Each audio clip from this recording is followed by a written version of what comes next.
This week's road test by request isn't a single car. It's a whole model year worth of cars from one of America's big three automakers. Every year we bring you a preview of everything that American car companies have in store for the new model year. And as always, we start with the biggest of the big, General Motors. Now, 1995 was a very profitable year for GM, thanks to strong sales of products like Saturn, as well as their always profitable trucks. But is there enough strong product available in 96 to maintain that momentum? General Motors' biggest boost in 1996 will come from upstart Saturn. The Saturn sedan and wagon get their first major redesign. The new shape is very contemporary, especially from the windshield back, where there is a new roundness in the roof and in the doors, a theme that carries over to the wagon for a most striking profile. Like more and more GM cars, Canadian-style daytime running lights are now standard. Now, some Saturn owners have complained about tight headroom. There's more now, while the efficient dual airbag dash was carried over unchanged. Ditto for powertrains, but extra insulation means there is less four-cylinder buzz, helping give 96 Saturns import-level finesse. Meanwhile, Oldsmobile is rebuilding its image as an upscale counterpart to Saturn. The luxury Aurora certainly is helping that effort. Most changes, like a new air recirculation switch, were suggested by owners. Olds' older car lines get bigger tweaks. Achieva adds dual airbags and a larger four-cylinder engine. The excellent LSS now has Aurora-like wheels and trim and 240 horsepower from the optional supercharged 3800 Series 2 V6. After a year's absence, the Oldsmobile Bravada Sport Utility is back. Mechanically, it's identical to the Chevy Blazer and GMC Jimmy, including the 3.4-liter V6. But Bravadas do sport exclusive ribbed body cladding and wood trim floor shift console, plus a Smart Track automatic all-wheel drive system. Pontiac bills itself as GM's performance powerhouse, so it's no surprise that more power is their 96 story.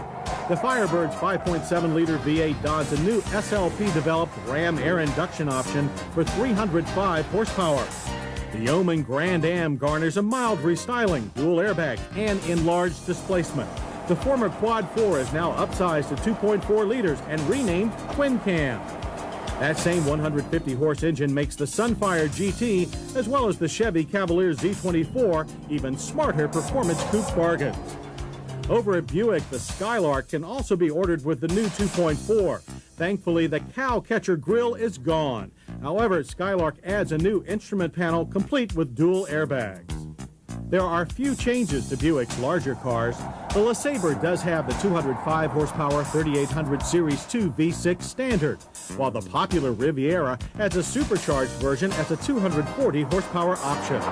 The really big Roadmaster sedan and wagon are mostly unchanged for their final year.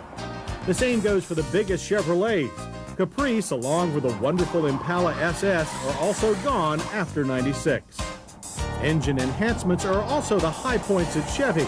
Meeting new OBD2 emission diagnostic requirements also gave engineers the excuse to boost power and economy. The aluminum minivan, along with the Oldsmobile Silhouette and Pontiac Transport, gain a 180 horsepower 3400 V6. This will also be the standard engine in GM's all-new front-wheel drive minivans due out next year. That's also when a new Corvette arrives. But the last of the current generation was not neglected. The Corvette Grand Sports race-bred paint scheme covers the new LT4 V8 with 330 horsepower on tap. Only 1,000 Grand Sports will be made. Even the most affordable Camaros have tapped into this horsepower boost. Standard power is now a 200-horse 3800 V6 for true 8-cylinder acceleration. It's showcased in a new Z28 lookalike RS model. The real Camaro Z28 V8 adds 15 horsepower for 285, while a limited edition Z28 SS, also developed by SLP Engineering, will boast 305 horsepower. Big news for Chevy's Geo lineup is the addition of a four-door Suzuki-made Tracker Sport Utility, now with dual airbags. While the General readies a new front-drive minivan, it's updating its rear-drive GMC Safari and Chevy Astro minivans with a new dash and 2 airbags. But the really big van news is a really big new van. Called the Chevrolet Express and Savannah over at GMC, this is the first new full-size GM van in 25 years. novel rear doors open all the way into the sides for unmatched loading ease. Dual airbags and ABS are standard.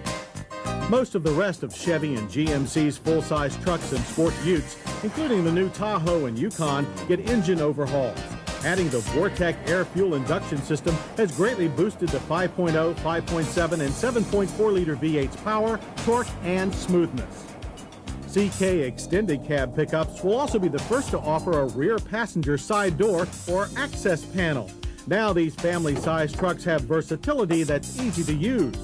Compact S pickups get a similar rear access panel, but on the driver's side. That makes them especially attractive to the physically challenged.